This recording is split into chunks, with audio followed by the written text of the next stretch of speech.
모두가 잠든 야심한 시각. 망해버린 김진사 떼꽃간에서는 밤마다 기이한 소리가 들려옵니다. 촘촘 마치 갓난아기가 어미의 젖을 빠는 듯한 소리. 그것은 시퍼런 비늘을 가진 거대한 구렁이였습니다. 도대체 며느리는 왜 뱀에게 젖을 주고 있었을까요? 그리고 훗날 시어머니가 죽인 이 뱀의 정체가 자신의 손자였다는 건 무슨 사연일까요?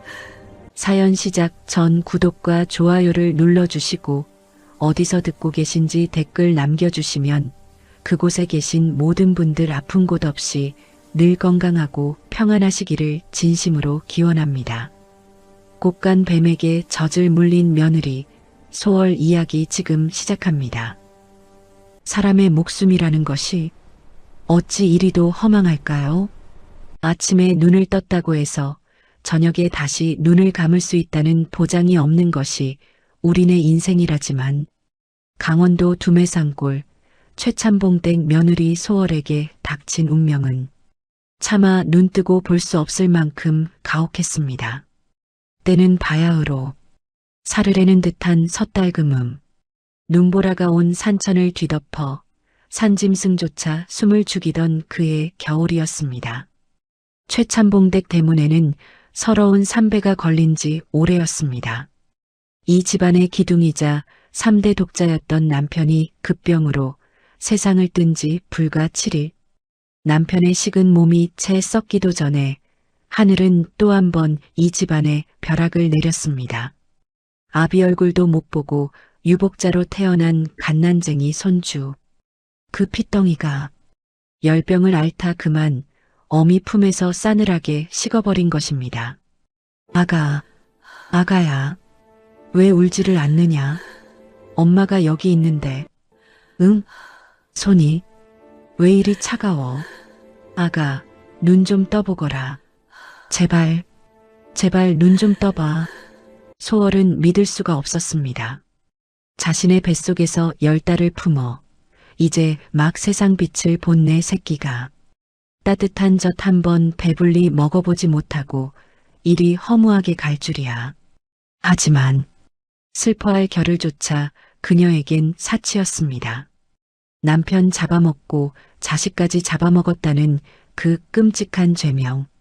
그 죄명이 며느리 소월의 가슴에 주홍 글씨처럼 새겨지고 있었기 때문입니다. 이년아, 내년이 아직도 이 방구석에 살아있느냐? 어머니라 부르지 마라. 내 입에서 피가 거꾸로 솟는다. 잘 들어라. 내년이 들어오고 나서 내 집안 꼬라지가 어찌 되었느냐. 멀쩡하던 내 아들이 피를 토하고 죽더니 이제는 하나뿐인 내 핏줄, 내 손주 녀석까지 잡아먹어? 어머니, 제가 죽일년입니다. 차라리 저를 죽여주세요. 제가 대신 죽었어야 했는데 우리 아가 불쌍해서 어찌해요. 그래, 내가 죽일년이지. 내년 사주에 살이 끼어도 단단히 끼었구나. 백호살이 꼈어. 그 재수없는 몸뚱이로 내 아들 기를 빨아먹고 이제는 핏덩이 숨통까지 끊어놓았으니 내년은 사람이 아니라 내 집안을 말아먹으러 온 귀신이다. 당장 나가거라. 꼴도 보기 싫다. 내 아들 제사상에 내년 그림자라도 비쳤다간 내가 내년 다리를 분질러 놓을 테다. 저기 저 아래채. 쥐새끼나 드나드는 곳간 방에 처박혀서 숨소리도 내지 마라. 물 한 모금, 밥 한 덩이도 아까우니 굶어 죽든 얼어 죽든 내년 알아서 하란 말이다. 매몰찬 고함과 함께 소월은 쫓겨났습니다. 그녀가 갇힌 곳은 사람이 사는 방이 아니라 곡식을 넣어두던 낡은 곳간 겹방이었습니다. 구멍 숭숭 뚫린 문풍지 사이로 칼바람이 들이닥치고 바닥에는 냉기가 얼음장처럼 올라오는 곳. 소월은 그 차가운 윗목에 짐승처럼 웅크리고 앉았습니다. 곡기를 끊은 지 벌써 사흘. 물 한 모금 넘기지 못해 입술은 짝짝 갈라지고 몸은 대나무처럼 말라 비틀어지는데 아이고, 하늘도 무심하시지. 차라리 목숨을 거두어 가시면 편할 것을. 야속하게도 그녀의 몸은 엄이라고 제 할 일을 멈추지 않았습니다. 소월의 가슴에서 끔찍한 고통이 시작된 것입니다. 아파, 너무 아파. 죽은 아기가 빨아야 할 젖이었습니다. 주인을 잃은 젖이 갈 곳을 잃고 퉁퉁 부어오르더니 돌덩이처럼 딱딱하게 굳어가기 시작했습니다. 살같이 터질 듯 팽팽해지고 열이 펄펄 끓어오르는 전몸살. 마치 불달군 바늘로 가슴을 찌르는 듯한 고통에 소월은 식은땀을 줄줄 흘렸습니다. 아가, 엄마 젖이 이렇게 차오르는데 우리 아가는 왜 먹지를 못하니? 한 모금이라도 먹고 가지. 따뜻한 젖 한 번 배불리 먹여보내질 못해서 이 어미 가슴이 터지는구나. 젖이 차오를수록 아이에 대한 그리움도 사무치게 차올랐습니다. 소월은 덜덜 떨리는 손으로 저고리 고름을 풀었습니다. 그리고 아무도 없는 그 어둡고 차가운 허공을 향해 마치 품에 아기가 있는 것처럼 가슴을 드러냈습니다. 스스로 젖을 짜내야만 했습니다. 그래야 살 수 있었으니까요. 하지만 그것은 젖을 짜는 것이 아니라 찢어진 마음을 짜내는 일이었습니다. 하얀 젖줄기가 힘없이 뻗어나와 차가운 흙바닥을 적셨습니다. 뚝, 뚝. 주인 잃은 젖물이 바닥에 고이고 그 비릿하고 따뜻한 냄새가 좁은 방 안을 가득 채웠습니다. 자, 아가야 먹어라. 엄마 젖이다.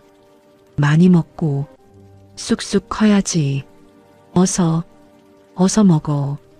그것은 차마 눈뜨고 볼 수 없는 슬프고도 기이한 광경이었습니다. 빈 젖무덤을 부여잡고 허공에 젖을 뿌리는 어미. 그녀의 눈에서 떨어진 눈물과 젖이 뒤섞여 바닥을 흥건히 적실 무렵. 그때였습니다. 소월의 그 애끓는 울음소리에 이끌린 것일까요? 아니면 방 안가득 퍼진 그 비릿한 젖 냄새를 맡은 것일까요? 무너져가는 벽 틈새, 쥐구멍이라기엔 너무나 커다란 구멍에서 시커먼 그림자 하나가 소리 없이 방 안으로 스며들고 있었습니다. 사람의 기척이 아닌 축축하고 무거운 기운. 어둠 속에서 번뜩이는 두 개의 눈동자. 그것은 바로 이 집안의 곳간을 100년 동안 지켜왔다는 거대한 구렁이였습니다. 어둠 속에서 나타난 그것은 실로 엄청난 크기였습니다. 문틈으로 스며든 달빛에 비친 그 형상은 마치 굵은 통나무 같기도 하고 시커먼 밧줄 뭉치 같기도 했습니다. 차갑고 축축한 비늘이 바닥을 긁는 소리. 스스스, 스스스. 소월은 비명조차 지를 수 없었습니다. 공포에 질린 심장이 턱 끝까지 차올랐지만 며칠을 굶은 몸은 손가락 하나 까딱할 힘조차 남아있지 않았으니까요. 그 거대한 구렁이는 다리를 틀며 소월의 코앞까지 다가왔습니다. 방 안을 가득 채운 비릿한 젖 냄새. 놈은 혀를 날름거리며 소월이 바닥에 흘린 하얀 젖물을 탐색하기 시작했습니다. 소월은 눈을 질끈 감았습니다. 아, 이제 죽는구나. 시어머니 말대로 내가 죄가 많아. 남편도 자식도 먼저 보내고 이제는 내 차례구나. 차라리 잘 되었다 싶었습니다. 이 모진 목숨 뱀에게 물려 죽는다면 그 또한 운명이려니.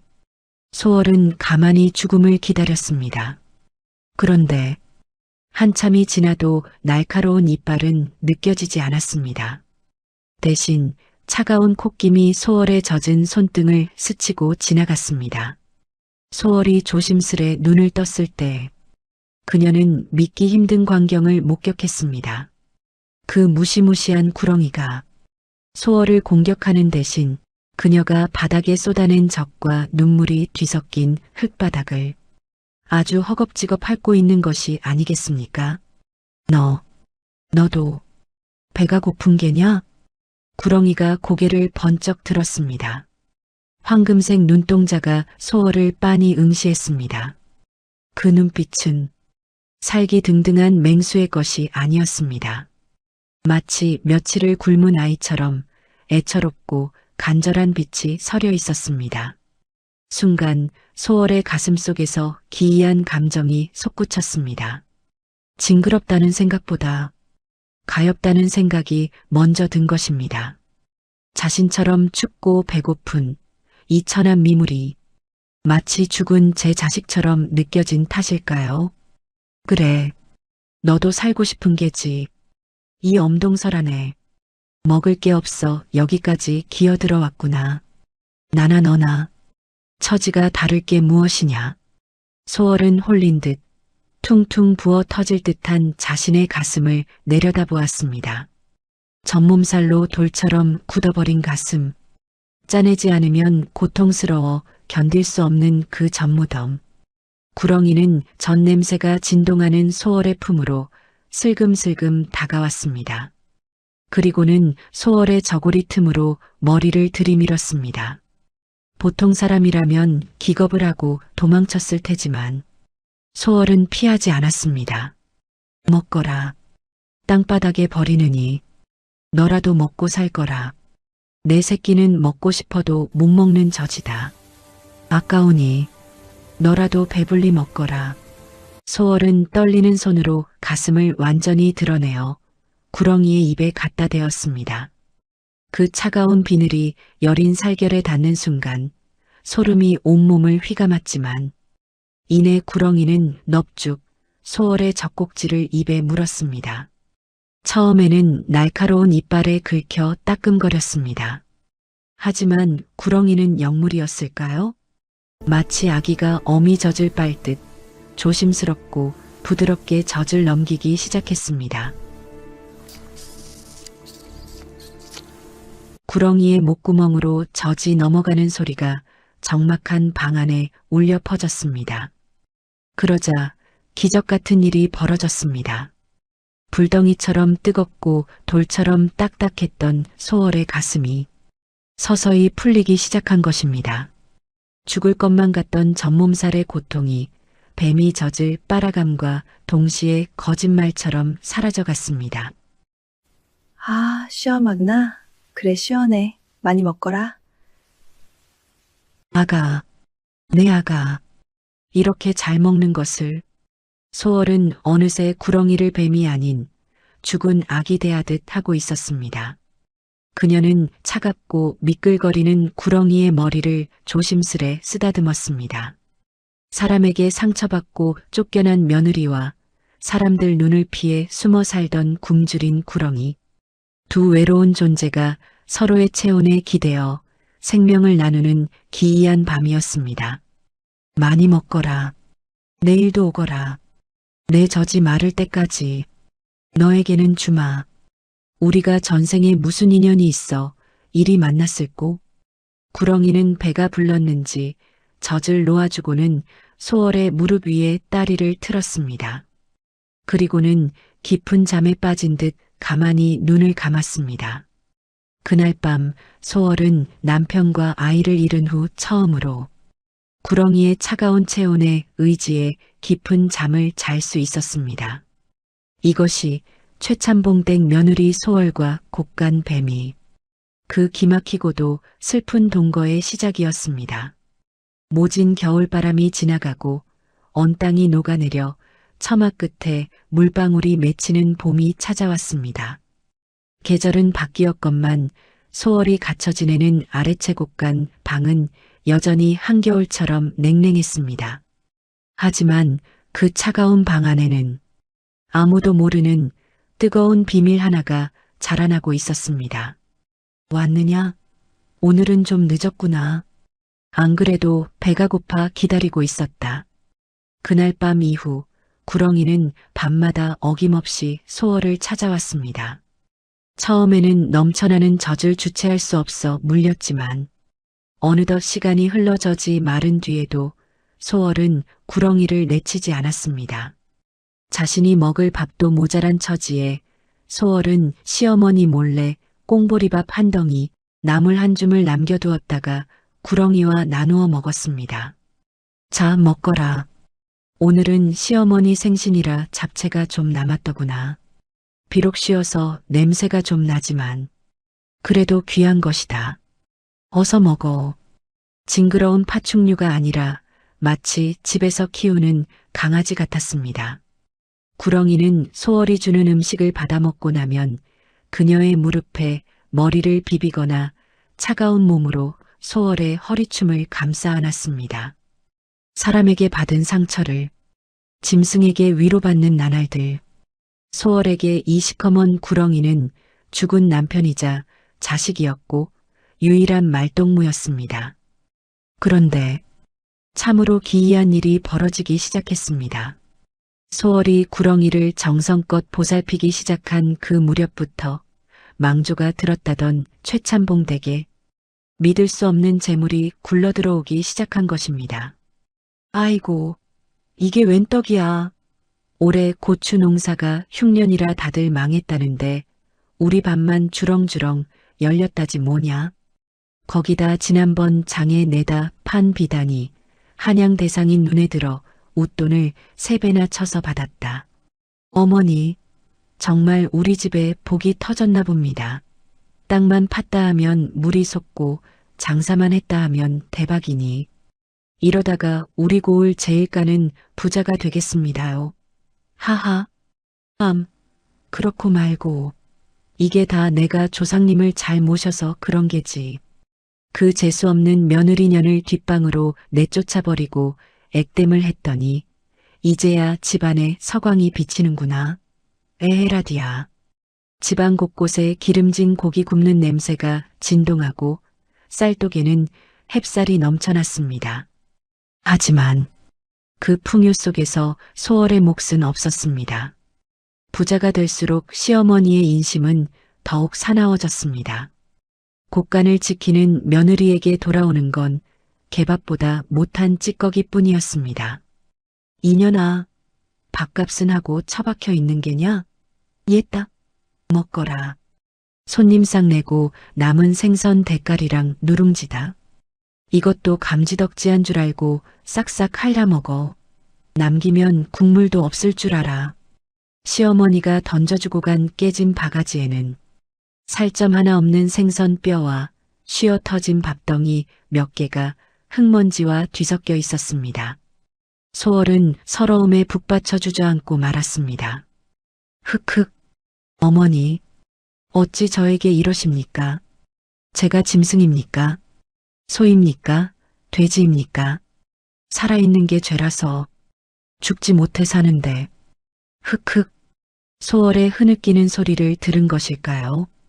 어느새 구렁이가 어둠 속에서 스르르 기어나와 소월의 발치에 몸을 따리 틀었습니다. 그리고는 고개를 높이 쳐들고 소월의 눈가를 빤히 바라보았습니다. 마치 왜 우느냐, 누가 너를 울렸느냐 묻는 듯 했습니다. 왔느냐? 미안하구나. 오늘은 너에게 줄 것이 이것뿐이다. 부잣집 며느리라는데 얻어먹는 꼴이 거지보다 못하구나.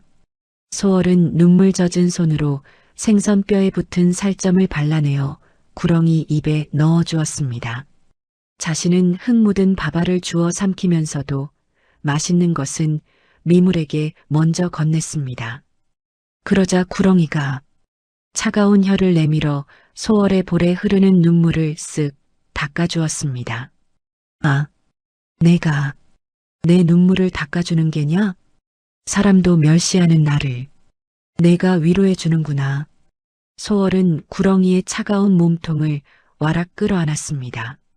비늘의 감촉은 서늘했지만 그 안에서 느껴지는 온기는 뜨거웠습니다. 아니, 그것은 이 넓은 기와집에서 유일하게 느껴지는 정이었습니다. 고맙다. 참으로 고맙다. 다들 나더러 남편 잡아먹은 년이라 손가락질하는데 말 못하는 너만이 내 곁을 지키는구나.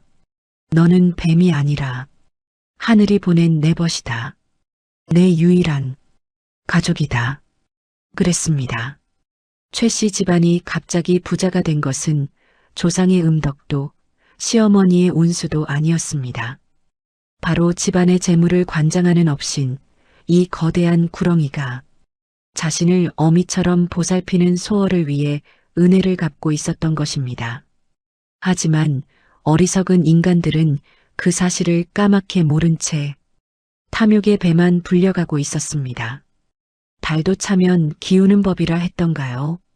소월과 구렁이의 이 애틋하고 비밀스러운 동거도 영원할 수는 없었습니다. 집안에 재물이 넘쳐나자 그 냄새를 맡고 마을 어귀에 수상한 그림자 하나가 나타났기 때문입니다. 흐흐흐. 이 집안의 서기가 보통이 아니구먼. 재물이 산처럼 쌓였어. 헌데 그 재물을 지키는 놈이 사람이 아니로구나. 저놈만 잡으면 내 팔자도 고치겠어. 흐흐흐. 욕망의 눈먼 가짜도사. 그가 최참봉댁 대문을 두드리는 소리가 마치 소월의 불행을 알리는 조종 소리처럼 쿵쿵 울려 퍼졌습니다. 사람의 욕심이란 밑빠진 독과 같아서 채우려 하면 할수록 더 깊은 구멍이 생기는 법입니다. 갑자기 벼락부자가 된 최참봉댁 시어머니 최 씨의 욕심이 딱 그러했습니다. 창고에 쌀이 썩어날 정도로 쌓였건만 그녀는 만족은커녕 더 큰 부귀영화를 원했습니다. 그리고 그 비릿한 탐욕의 냄새를 맡은 하이에나 한 마리가 제 발로 최 씨 댁 문지방을 넘고 있었습니다. 이런 쯧쯧쯧 대궐 같은 기와집에 시체 썩는 냄새가 진동을 하는구나. 이 집안의 운수가 다 했어. 다 했어. 아니, 어떤 미친 중놈이 남의 집 대문 앞에서 재수없는 소리를 짓거리는 게야. 당장 소금 뿌려 내쫓아라. 허허. 소금을 뿌려? 내 오늘 댁의 아들 명줄이 끊어질 것이 보여 목숨 하나 살려주러 왔더니만 복을 발로 차는구만. 그래, 난가네. 오늘 밤 자시에 이 집안 기둥 뿌리가 무너지는 꼴이나 구경해야지. 아들 명줄이라는 말에 최 씨의 눈이 뒤집혔습니다. 3대 독자 큰아들을 잃고 이제 남은 건 망나니 같은 작은 아들 하나뿐이었으니까요. 자, 잠깐만요. 스님, 아니, 도사님, 그게 무슨 말씀이십니까? 내 아들이 죽다니요. 여봐라. 썩 가서 도사님 모셔오지 않고 뭐 하느냐. 안방으로 모셔진 도사는 떡 벌어진 주안상을 앞에 두고도 거들떠보지도 않았습니다. 그는 뱀 같은 눈으로 집안 구석구석을 훑어보더니 최 씨를 향해 의미심장한 미소를 날렸습니다. 마님, 이 집안에 최근에 갑자기 재물이 쏟아져 들어오지 않았소? 어머나, 용하십니다. 죽어가던 집안이 갑자기 밭에서 황금이 나듯 술술 풀리기 시작했습니다요. 헌데 그게 왜 문제란 말입니까? 그게 바로 문제요. 그 재물은 사람의 힘으로 얻은 게 아니야. 집안 어딘가에 숨어있는 아주 강력하고 위험한 요물이 불러들인 것이지. 요물이라니요? 그 요물이 지금은 재물을 물어오지만 덩치가 커지면 무엇을 먹겠소? 결국엔 집주인을 잡아먹는 법. 내 눈에는 보이요. 저기저 음습한 기운이 뿜어져 나오는 곳간 거기에 아주 시커멓고 징그러운 놈이 또아리를 틀고 있어. 최 씨의 등골에 식은땀이 흘렀습니다. 아래채 곳간 바로 며느리 소월이 쫓겨나 사는 그곳이었습니다. 그러고 보니 며느리를 그곳에 가둔 뒤부터 집안이 잘 풀리기 시작했던 것입니다. 하지만 최 씨의 머릿속은 며느리 덕분이라는 생각 대신 요물이라는 공포심으로 가득 찼습니다. 도사님, 그럼 어찌해야 합니까? 내 아들놈 살리려면 그 요물을 잡아야 합니까? 잡는 것만으로는 부족하오. 그놈은 보통 놈이 아니야. 100년은 좋기 묵은 이무기 급이지. 그놈을 잡아서 푹 고아 먹으면 죽어가던 사람도 벌떡 일어나고 자손만대 왕처럼 살 수 있는 불로장생의 영약이 되는 것이요. 영약이요? 그 징그러운 뱀을 먹으면 내가 왕비처럼 살 수 있단 말입니까? 암요, 그렇고 말고 천하를 얻을 기운이 그 뱀 뱃속에 들어있어. 오늘 밤은 기운이 너무 센이 안 되고 내일 대낮에 양기가 가장 셀 때 내가 부적을 써줄 테니 아드님과 하인들을 시켜 그놈을 쳐 죽이시오. 단 껍질 하나 상하지 않게 몽둥이와 낫으로 숨통만 딱 끊어야 하오. 아, 인간의 욕심은 어찌 이리도 추악할까요? 은혜를 갚는 영물에게 요물이라는 누명을 씌우고 그것도 모자라 잡아먹을 국리라니요. 안방 문틈으로 새어나오는 이 끔찍한 작당 모이를 부엌에서 설거지물을 버리러 왔던 소월이 듣고 말았습니다. 뭐, 곳간에 있는 놈을 잡아먹는다고? 내 벗을, 내 아가 같은 그 아이를 죽인다고? 소월의 가슴이 철렁 내려앉았습니다. 자신이 젖을 물려 키운 유일한 가족이자 친구, 그 구렁이가 내일이면 저 탐욕스러운 인간들의 뱃속으로 들어갈 처지에 놓인 것입니다.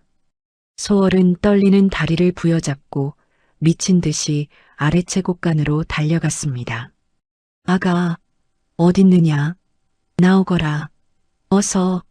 아무것도 모르는 구렁이는 소월의 발소리가 들리자 반갑다는 듯 꼬리를 흔들며 집더미 속에서 기어 나왔습니다. 그 순진하고 맑은 황금빛 눈동자를 보자 소월의 눈에서 뜨거운 눈물이 왈칵 쏟아졌습니다. 도망가거라. 어서 도망가. 이곳에 있으면 내가 죽는다. 저 악귀 같은 사람들이 너를 잡아먹으려 해. 너는 나에게 은인이고 가족인데 저들은 너를 보약으로밖에 안 보는구나. 소월은 구렁이의 등을 떠밀었습니다. 하지만 구렁이는 요지부동이었습니다. 오히려 소월의 허리를 더 단단히 감으며 떠나지 않겠다는 듯 그녀의 품을 파고들었습니다. 마치 어머니를 두고 내가 어디로 가느냐고 말하는 것 같았습니다. 안 된다.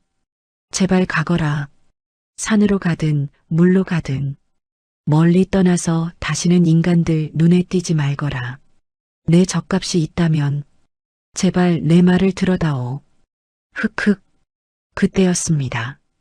밤하늘에 먹구름이 끼고 천둥이 우르릉 쾅쾅 치기 시작했습니다. 마치 내일 닥쳐올 피바람을 예고라도 하듯 구렁이는 슬픈 눈으로 소월을 한참이나 바라보다가 무언가 결심한 듯 몸을 크게 한번 뒤틀고는 다시 어둠 속으로 몸을 숨겼습니다. 도망간 것이 아니었습니다. 자신에게 닥친 운명을, 그리고 소월을 위해 자신이 감당해야 할 몫을 알고 있는 듯한 뒷모습이었습니다. 날이 밝으면 낙과 몽둥이를 든 사람들이 들이닥칠 것입니다. 막으려는 며느리 소월과 잡으려는 시어머니 최씨, 그리고 그 사이에 놓인 100년 묵은 구렁이. 과연 이 슬픈 운명의 수레바퀴는 누구의 피를 부르게 될까요? 욕망의 그림자가 마침내 곳간 문턱을 넘고 있었습니다. 운명의 아침이 밝았습니다. 햇살은 야속하리만큼 눈부시게 내리쬐건만 최참봉댁 마당에는 살기가 등등했습니다. 탐욕에 눈이 먼 시어머니 최 씨는 새벽부터 일꾼들을 불러 모아 몽둥이와 낫 그리고 거적대기를 준비시켰습니다. 그들의 눈은 이미 사람의 눈이 아니었습니다. 오로지 불로장생과 영약에 홀린 굶주린 짐승의 눈빛이었습니다. 가자. 그 요물놈을 잡으러 가자. 놈의 피 한 방울도 땅에 흘리게 해선 안 된다. 내 아들이 먹고 내가 먹을 보약이다. 숨통만 딱 끊어서 산채로 껍질을 벗겨야 약효가 좋다더라. 어서 가자. 형수년이 숨겨둔 그 징그러운 놈, 오늘 내 손으로 요절을 내주지. 어머니, 걱정 마십시오. 제가 제일 먼저 대가리를 칠 것입니다. 사람들이 아래채로 들이닥쳤을 때 곳간 문 앞을 가로막고 선 것은 다름 아닌 며느리 소월이었습니다. 피골이 상접한 몸으로 덜덜 떨면서도 그녀는 문고리를 부여잡고 놓지 않았습니다. 안 됩니다. 절대 안 됩니다. 이 문을 열지 마세요. 그 아이는, 그분은 우리 집안을 살려준 은인입니다. 요물이 아니라 우리를 지켜준 업신이란 말입니다. 제발, 제발 살려주세요. 인연이 미쳤나? 어디서 감히 시어머니 앞을 가로막아? 비켜라. 당장 비키지 못해? 못 비킵니다. 죽어도 못 비킵니다. 어머니, 제발 정신 차리세요. 저 아이를 해치면 우리 다 천벌 받습니다.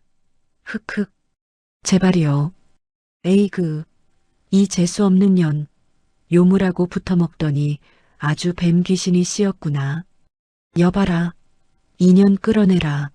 아주 멍석마리를 해서라도 끌어내. 아, 안 돼. 안 돼. 아가야 도망가.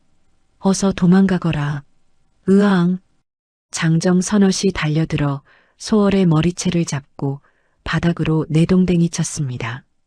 소월은 손톱이 빠지도록 흙바닥을 긁으며 곳간 쪽으로 기어갔지만 쏟아지는 발길질에 피투성이가 되어 쓰러지고 말았습니다. 그리고 마침내 굳게 닫혀있던 곳간의 문이 활짝 열렸습니다. 어둠 속에서 서서히 모습을 드러낸 그것. 100년 묵은 구렁이는 다리를 튼 채 고개를 높이 쳐들고 사람들을 내려다보고 있었습니다. 그 거대한 위용에 몽둥이를 든 장정들도 순간 겁을 먹고 뒷걸음질 쳤습니다. 히, 저게 뱀이야 용이야? 마님, 저건 보통 놈이 아닙니다요. 눈빛 좀 보십시오. 무얼 하고 있느냐? 저건 그냥 짐승일 뿐이야. 어서 쳐라. 내 아들이 저걸 먹어야 산단 말이다. 어서. 최 씨의 독촉에 시동생이 눈을 질끈 감고 낫을 휘두르며 뛰어들었습니다. 이 징그러운 놈, 죽어라. 그런데 이상한 일이었습니다. 구렁이는 그 날카로운 낫을 피하지 않았습니다. 보통 뱀이라면 순식간에 몸을 날려 사람을 물거나 도망쳤을 텐데 놈은 슬픈 눈으로 마당 구석에 피투성이가 되어 쓰러진 소월을 한번 쳐다보고는 그대로 낫을 받아들였습니다. 안 돼. 시동생의 낫이 구렁이의 목덜미를 깊게 파고들었습니다. 검붉은 피가 솟구쳐 곳간 벽을 적셨습니다. 구렁이는 고통에 몸부림치면서도 꼬리로 사람들을 공격하지 않았습니다. 혹여나 자신이 날뛰면 그 곁에 있는 소월이 다칠까봐. 그 미물은 죽어가는 순간까지도 제 몸을 웅크려 고통을 삼켜내고 있었던 것입니다. 아, 차라리 나를 죽여라. 이 천벌 받을 놈들아.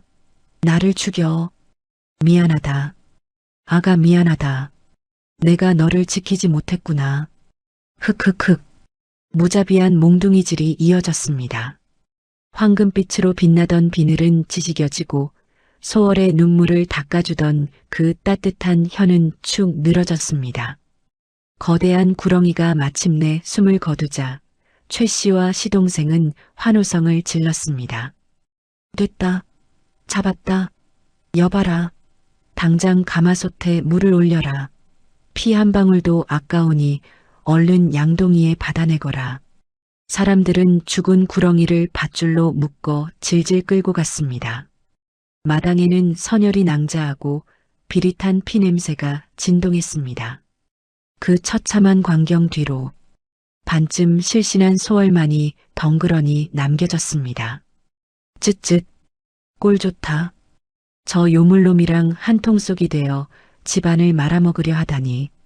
내년 눈빛을 보니 내 밥 먹여 살려뒀다간 후환이 되겠구나. 어머니. 아니, 당신들은 사람이 아닙니다. 짐승도 은혜를 아는데 어찌 이리 잔인하십니까? 저 아이의 피가 두렵지도 않으십니까? 닥쳐라. 여봐라. 2년 당장 대문 밖으로 내다버려라. 다시는 이 근처에 얼씬도 못하게 아주 멀리 갖다 버려. 소월은 짐짝처럼 눈 덮인 길바닥으로 내쳐졌습니다. 신발도 신지 못한 맨발. 찢어진 저고리 사이로 살을 애는 칼바람이 파고들었습니다. 하지만 소월은 추위를 느낄 수 없었습니다. 그녀의 손에는 아수라장이 된 마당에서 몰래 주워온 피 묻은 황금 비늘 하나가 쥐어져 있었습니다. 가자. 여기는 사람이 사는 곳이 아니다. 아가, 불쌍한 내 버사. 내가 가는 저승길 외롭지 않게 이 어미가 배웅해 주마. 부디 다음 생에는 사람으로 태어나거라. 내 아들로 태어나거라. 내가 따뜻한 밥 지어 먹여줄 테니. 피 묻은 비늘을 가슴에 품고 소월은 하얀 눈밭 위를 기어서 마을을 떠났습니다. 그녀가 떠난 자리엔 붉은 핏자국만이 길게 이어졌습니다. 그리고 대문 안쪽에서는 뱀을 고아 먹는 잔치가 벌어지며 탐욕스러운 웃음소리가 밤새도록 담장을 넘어왔습니다. 하하, 호호. 하지만 그 웃음소리가 곧 끔찍한 비명으로 바뀌리라는 것을 그들은 까맣게 모르고 있었습니다. 옛말에 이르기를 들어오는 복을 발로 차면 쪽박을 찬다고 했습니다. 하물며 제 발로 들어와 집안을 일으켜 세운 은인, 그 귀한 업신을 죽여서 뱃속에 채웠으니 그 죗값이 오죽하겠습니까? 며느리 소월이 피눈물을 흘리며 쫓겨난 그날 밤, 최참봉댁 안방에서는 인간의 탈을 쓴 악기들의 기괴한 잔치가 벌어지고 있었습니다. 좋다. 정말 좋아. 국물 맛이 아주 진국이로구나. 이게 바로 천년을 산다는 이무기 고기란 말이지? 여봐라. 남기지 말고 싹싹 긁어먹어라. 뼈까지 고아 먹어야 불로장생을 한단다. 어머니, 몸에서 열이 펄펄 나는 것 같습니다. 힘이 불끈불끈 솟는 게 당장이라도 호랑이를 때려잡겠습니다요. 형수년이 키운 뱀이라 찜찜했는데 맛은 기가 막힙니다. 하하. 그들은 솥단지 바닥이 뚫릴세라 뱀탕을 하자 먹었습니다. 소월의 젖을 먹고 자란 그 순하고 영험한 구렁이의 살점이 탐욕스러운 인간들의 위장 속으로 갈갈이 찢겨 들어갔습니다. 하지만 그들은 알지 못했습니다. 지금 그들이 삼키고 있는 것은 보약이 아니라 살아서 꿈틀거리는 저주라는 것을 말입니다. 자시가 지났을 무렵이었습니다. 배가 터지도록 먹고 골아떨어졌던 최 씨가 갑자기 비명을 지르며 깨어났습니다. 아이고 배야, 배가, 내 뱃속이 불타는 듯 뜨거웠습니다. 마치 누군가 뱃속에서 불쏘시개를 넣고 휘젓는 것 같았습니다. 아니, 그것은 단순한 복통이 아니었습니다. 설마 살아있는 게냐? 뱃속에서 무언가 꿈틀거린다. 뱀이다. 뱀이 내 창자를 뜯어먹고 있어. 으악. 최 씨는 미친 사람처럼 바닥을 뒹굴었습니다. 그녀의 눈에는 자신이 먹은 뱀이 뱃속에서 다시 살아나 따리를 틀고 있는 환영이 보였습니다. 시동생 역시 마찬가지였습니다. 살려줘. 뱀이다. 방바닥이 온통 뱀이야. 저리 가란 말이야. 시동생은 허공에 대고 낫을 휘두르며 난동을 부렸습니다. 그의 눈에는 비단 이불이 구렁이 떼로 보였고 기둥이 뱀으로 보였습니다. 업즉 뱀을 죽인 대가로 그들의 정신이 먼저 무너져 내리기 시작한 것입니다. 하지만 재앙은 이제 막 시작되었을 뿐입니다.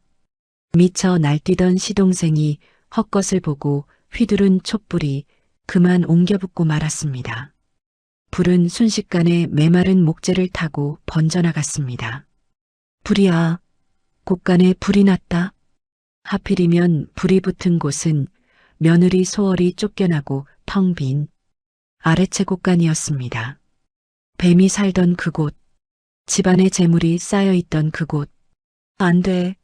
내 쌀, 내 비단, 끄란 말이야. 물을 퍼부어라. 내 돈이 다 탄다. 아이고. 최 씨는 아픈 배를 부여잡고 뛰쳐나와 발을 동동 구르며 울부짖었습니다. 하지만 불길은 마치 살아있는 뱀의 혓바닥처럼 곡간을 집어삼키고 안채까지 넘실거렸습니다. 하인들이 물을 끼얹었지만 불은 꺼지기는커녕 도깨비 불처럼 더 거세게 타올랐습니다. 업신이 떠난 자리에 남은 재물은 주인을 잃고 허공으로 흩어지는 연기가 되었습니다. 하룻밤 사이에 그 많던 곡식과 비단이 모조리 잿더미가 되고 만 것입니다. 날이 밝았을 때 최참봉 댁은 흉물스런 폐허로 변해 있었습니다. 하지만 더 끔찍한 것은 최 씨의 얼굴이었습니다. 이게 뭐야? 내 얼굴이. 내 피부가 왜 이래? 최 씨의 피부가 마치 뱀 허물처럼 하얗게 일어나 벗겨지기 시작했습니다. 온몸에 붉은 반점이 돋아나고 살이 썩어 들어가는 괴이한 피부병. 그녀가 긁을 때마다 비늘 같은 딱지가 우수수 떨어져 내렸습니다. 마님, 이건 사람의 병이 아닙니다. 업보창이라는 천벌을 받았을 때나 생기는 괴질입니다. 의술로는 고칠 수가 없습니다요. 무어라, 천벌, 내가 무슨 죄를 지었다고. 나는 내 아들 살리려고 보약을 먹인 것뿐이다. 그 며느리년이 저주를 퍼부은 게야. 그년 잡아와. 당장 잡아와. 최 씨는 악을 썼지만 썩어가는 입술에선 고름만 흘러나올 뿐이었습니다. 집안은 망했고 몸은 괴물이 되어버렸습니다. 하인들은 뱀 귀신이 붙은 집이라며 하나둘씩 도망쳤고 마을 사람들은 콧방귀를 뀌며 손가락질했습니다. 그것 봐. 며느리 쫓아내고 뱀 잡아먹더니 꼴 좋다. 업을 죽였으니 집안이 망하는 건 시간 문제지. 저 집 근처엔 가지도 마세. 재수 옴부터. 화려했던 기와집은 잡초만 무성한 흉가가 되었고 곡간이 있던 자리에는 검게 그을린 기둥만이 묘비처럼 서 있었습니다. 뱀이 머물며 복을 주던 그 자리, 소월이 젖을 물려 정을 나누던 그 따뜻했던 공간은 이제 탐욕의 대가로 차가운 재만 남았습니다. 그 시각 모든 것을 잃고 쫓겨난 소월은 어찌 되었을까요? 피 묻은 비늘 하나를 품고 정처 없이 떠돌던 소월. 그녀는 눈 덮인 산속, 사람의 발길이 닿지 않는 어느 낡은 귀틀집에 쓰러져 있었습니다. 추위와 배고픔에 지쳐 서서히 의식을 잃어가던 그때 그녀의 꿈속으로 누군가 찾아옵니다. 푸른 비단옷을 입은 귀공자 풍채의 한 선비. 하지만 그의 눈동자는 소월이 그토록 사랑했던 구렁이의 황금빛 눈을 하고 있었습니다. 어머니, 저 때문에 많이 아프셨지요. 이제 그만 일어나십시오. 제가 은혜를 갚을 차례입니다. 사람이 죽으라는 법은 없나 봅니다. 아니, 하늘은 스스로 돕는 자를 돕고 덕을 쌓은 자를 결코 외면하지 않는다고 했던가요? 눈 덮인 산속, 다 쓰러져가는 귀틀집에서 추위와 배고픔에 정신을 잃어가던 소월. 그녀의 흐릿한 의식 속으로 따스한 봄 햇살 같은 빛이 밀려 들어왔습니다. 꿈이었습니다. 꿈속의 그곳은 꽃이 만발하고 나비가 춤추는 아름다운 정원이었습니다. 그리고 그 한가운데 푸른 비단 도포를 입은 한 선비가 서 있었습니다. 훤칠한 키에 귀티가 흐르는 얼굴. 하지만 그 선비의 눈동자는 소월이 그토록 사랑했던 그 구렁이의 황금빛 눈을 꼭 닮아 있었습니다. 소월은 본능적으로 알 수 있었습니다. 아, 너로구나. 내 벗이, 내 아가가 왔구나. 어머니, 그동안 평안하셨습니까? 어머니라니, 나는 너를 낳은 적이 없는데 어찌 그리 부르느냐. 배 아파 낳아야만 자식입니까? 어머니는 제게 피 같은 젖을 주셨고 살점이 붙은 밥을 주셨습니다. 죽어가던 미물에게 생명을 나눠주셨으니 당신이 제 어머니가 아니면 누구겠습니까? 선비는 소월 앞에 넙죽 큰 절을 올렸습니다. 그의 눈가에도 그렁그렁 눈물이 맺혀 있었습니다. 어머니, 제가 인간들의 욕심에 희생된 것은 슬퍼하지 마십시오. 그것은 제가 용이 되어 승천하기 위해 거쳐야 할 마지막 액땜이었습니다. 어머니 덕분에 저는 비로소 허물을 벗고 하늘로 올라갑니다. 허나 홀로 남으신 어머니가 눈에 밟혀 그냥 갈 수가 없었습니다. 나는 괜찮다. 나는 괜찮아. 내가 무사하다면 나는 당장 죽어도 여한이 없다. 아닙니다. 어머니는 사셔야 합니다. 보란 듯이 잘 사셔서 저 악한 인간들에게 하늘의 뜻을 보여주셔야 합니다. 어머니, 잘 들으십시오. 지금 계신 곳에서 북쪽으로 10리를 가면 벼락 맞은 고목나무 아래 큰 바위가 있을 것입니다. 그곳을 파보십시오. 그곳에 제가 어머니를 위해 마련해둔 젖값을 묻어두었습니다. 젖값이라니, 그런 건 필요 없다. 그리고 제가 남긴 그 황금 비늘, 그것을 절대 잃어버리지 마십시오. 훗날 귀인을 만나면 그것이 어머니를 지켜줄 것입니다. 어머니, 부디 강건하십시오. 가지 마라. 가지 마. 소월이 소스라치게 놀라 눈을 떴을 때 선비는 온데간데였고 차가운 새벽 공기만이 가득했습니다. 하지만 꿈치고는 너무나 생생했습니다. 소월은 홀린 듯 자리에서 일어났습니다. 기력이 다해 걷기조차 힘들었지만 뱃속 깊은 곳에서 알 수 없는 힘이 솟구쳤습니다. 그녀는 눈보라를 뚫고 북쪽으로 향했습니다. 얼마나 걸었을까요? 선비의 말대로 벼락 맞은 채 검게 그을린 고목나무가 나타났고 그 아래 집채만 한 바위가 버티고 있었습니다. 소월은 얼어붙은 땅을 손으로 파헤치기 시작했습니다. 손톱이 깨지고 피가 났지만 멈추지 않았습니다. 이게 뭐지? 흙 속에서 드러난 것은 사람 모양을 한 거대한 뿔이었습니다. 한 뿌리도 아니었습니다. 바위 아래 흙구덩이 가득 어른 팔뚝만 한 천종산삼이 수십 뿌리나 엉켜있는 것이 아니겠습니까? 이보시오. 저게 다 뭐요? 세상에, 1000년을 묵어야 나온다는 동자삼이 아닙니까? 이건 돈으로 따질 수도 없는 보물 중의 보물이야.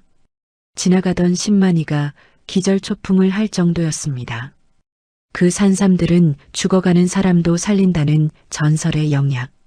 구렁이가 100년 동안 곳간을 지키며 모은 기운이 산삼이 되어 소월을 기다리고 있었던 것입니다.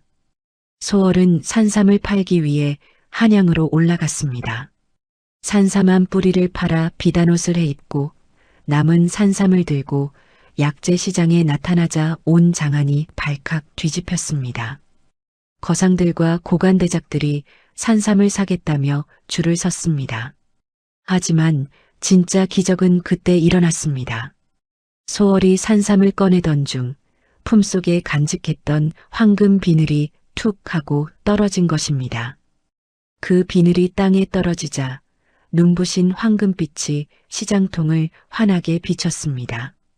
그때 지나가던 가마 행렬이 멈춰섰습니다. 멈추시오. 저기 저 여인을 당장 모셔오라. 가마에서 내린 사람은 다름 아닌 임금님의 병을 고치기 위해 명약을 찾아 헤매던 도승지였습니다. 그는 떨리는 손으로 소월의 황금 비늘을 집어들었습니다. 이것은 전설로만 전해지던 용의 비늘이 아니더냐. 왕실의 고문서에 이르길 승천하는 용의 비늘을 다려 먹으면 하늘이 내린 병도 씻은 듯이 낫고 나라의 태평성대가 온다고 했다. 여인아, 이 귀한 것을 어디서 얻었느냐? 제 아들이, 아니, 제 벗이 주고 간 선물입니다. 소월이 바친 산삼과 황금 비늘 덕분에 병석에 누워있던 임금님은 씻은 듯이 쾌차했습니다. 임금님은 크게 기뻐하여 소월에게 큰 상을 내렸습니다. 과인을 살린 이 여인에게 정경 부인의 칭호를 내리고 강원도 일대의 땅과 집을 하사하노라. 또한 이 여인을 해하는 자는 왕명을 어긴 것으로 간주하여 엄벌에 처할 것이다. 하루아침에 쫓겨난 며느리에서 임금님이 인정한 정경 부인이 된 소월. 그녀는 하사받은 재물로 수백 칸짜리 기와집을 짓고 굶주린 사람들을 먹여 살리는 거상이 되었습니다. 그녀의 집 곳간에는 쌀이 마를 날이 없었고 사람들은 그녀를 소월 마님이라 부르며 칭송했습니다. 수년의 세월이 흐른 어느 날 비단 옷을 입고 가마에 오른 소월이 자신이 쫓겨났던 옛 고향 마을로 향했습니다.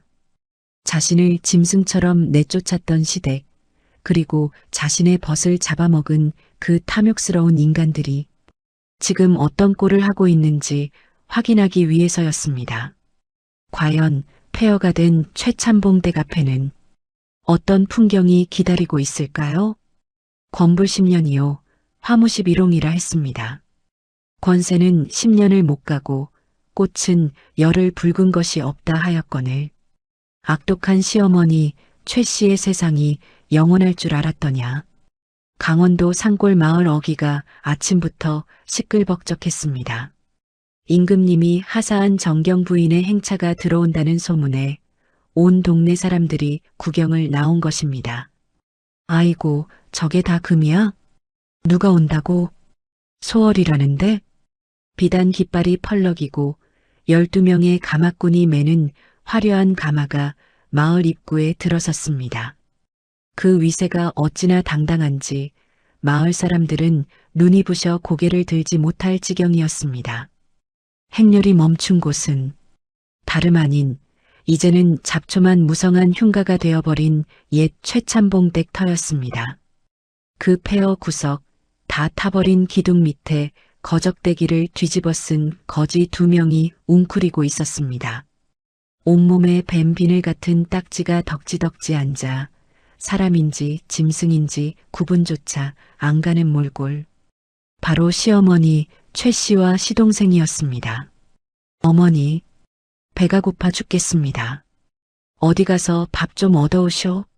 내 다리는 썩어서 움직일 수가 없단 말이오. 이놈아, 나라고 성하냐? 눈이 짓물러서 앞이 안 보인다. 저기, 웬 귀한 행차 소리가 들리는데 가서 구걸이라도 해보자꾸나. 혹시 아냐? 떡고물이라도 던져줄지.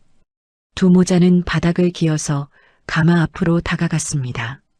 악취가 진동하는 몸을 이끌고 그들은 화려한 가마를 향해 납작 엎드렸습니다.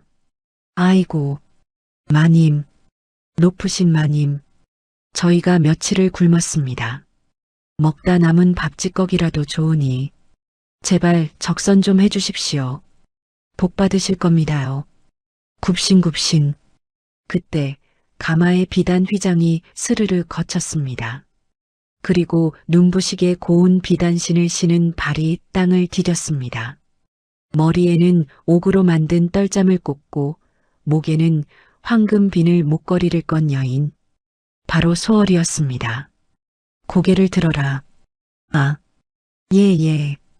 최 씨가 짓무른 눈을 비비며 고개를 들었습니다. 눈앞에 서 있는 여인의 얼굴을 본 순간 최 씨의 입이 떡 벌어지고 심장이 멈추는 듯 했습니다.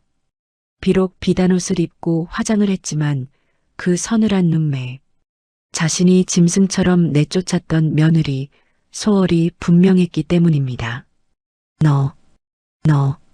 너는 형수님? 아니, 형수년? 내 이놈들, 형수라니. 어디 감히 정경 부인에게 하대하느냐? 주둥이를 찢어놓기 전에 얘를 갖추지 못할까? 썩 물러서지 못할까? 감히 어느 안전이라고. 아이고, 아이고 며느라. 아니 마님, 이게 웬일입니까? 죽은 줄만 알았는데. 이렇게 살아서.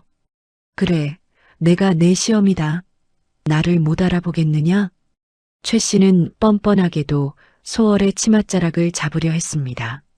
소월이 부자가 된 것을 보고 혹시나 콩고물이라도 떨어질까 하여 비굴한 웃음을 지어 보인 것입니다. 내가 그때 너를 내쫓은 건 다 너 잘되라고 그런 거다. 독한 마음 먹고 나가서 성공하라고. 내 깊은 뜻을 알겠느냐? 자, 이제 돌아왔으니 나를 모셔야지. 내가 내 시험이 아니냐? 하하. 시험이. 내 시어머니는 이미 죽었다. 내 벗을 잡아먹고 며느리를 사지로 내몰았던 그날. 당신들은 이미 사람의 탈을 쓴 악기가 아니더냐. 소월의 눈에서 파란 불꽃이 튀는 듯 했습니다. 그녀는 목에 걸고 있던 황금 비늘을 꺼내 그들의 코앞에 들이밀었습니다. 이 비늘이 보이느냐? 너희가 끓는 물에 고아 먹은 내 아가 갔던 그 아이의 유품이다. 이 비늘이 나를 왕궁으로 이끌었고 나를 이 자리에 있게 했다. 헌데 너희 꼴은 그게 무엇이냐? 뱀의 저주를 받아 껍질이 벗겨지고 집안은 잿더미가 되었으니 이것이야말로 사필기정이 아니더냐. 형수님, 잘못했습니다. 살려만 주십시오. 몸이 가려워 미치겠습니다. 밤마다 뱀들이 저를 칭칭 감는 꿈을 꿉니다. 제발 약 좀 주십시오. 밥 좀 주십시오. 두 모자는 땅바닥에 머리를 찌으며 빌었습니다. 소월은 그들을 차갑게 내려다보다가 하인에게 손짓했습니다. 여봐라. 이 짐승만도 못한 것들이 배가 고프다 하니 밥을 주거라. 오, 역시 우리 며느리다. 아이고 고맙다. 단, 사람이 먹는 그릇은 필요 없다. 저기, 개들이 먹는 여물통에 부어주거라. 그리고 밥반, 소금 반을 섞어서 주어라. 하인들이 깨진 구유에 찬밥과 굵은 소금을 뒤섞어 부었습니다. 소월의 서슬 퍼런 명령이 떨어졌습니다. 먹거라. 너희가 나에게 쉰 밥덩이를 던져주었듯이 너희가 내 벗을 잡아먹고 잔치를 벌였듯이 어디 한번 맛있게 먹어보란 말이다. 최 씨와 시동생은 치욕스러웠지만 배고픔을 이기지 못해 개처럼 엎드려 허겁지겁 그 짠밥을 주워 먹었습니다. 입안이 소금기로 타들어갔지만 멈출 수 없었습니다. 마을 사람들이 그 꼴을 보며 손가락질하고 비웃었습니다. 꼴 좋다. 인과응보야. 며느리 쫓아내더니 개신세가 됐구먼. 잘 듣거라. 나는 너희를 죽이지 않을 것이다. 죽는 것은 너무나 쉬운 도피처일 테니까. 평생 그 흉측한 몰골로 뱀 허물을 벗으며 고통 속에 살아라. 그리고 내가 보란듯이 떵떵거리고 사는 모습을 두 눈 뜨고 지켜보거라. 그것이 내가 너희에게 내리는 벌이다. 소월은 비참하게 엎드린 시댁 식구들을 뒤로하고 옛 아래채 곳간이 있던 검게 그을린 터로 발걸음을 옮겼습니다. 그곳에 최고급 술을 붓고 깊은 절을 올렸습니다. 아가, 내 버사, 보고 있느냐? 내 원수를 갚았다.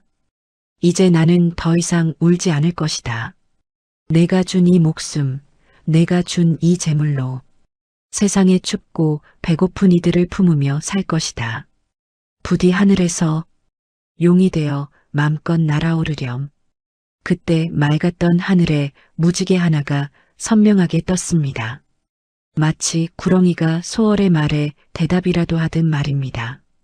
그 후로 소월은 적성가라 불리며 오랫동안 존경받고 살았으나 최씨 모자는 평생을 구걸하며 뱀껍질 같은 피부를 긁다가 비참하게 객사했다고 전해집니다. 미물에게 베푼 젖 한 모금이 천하를 얻는 복이 되어 돌아온다는 이야기. 곡간 뱀에게 젖을 물린 며느리 소월의 이야기는 여기까지입니다.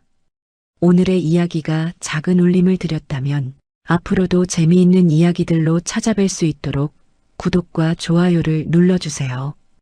은빛설아였습니다. 감사합니다.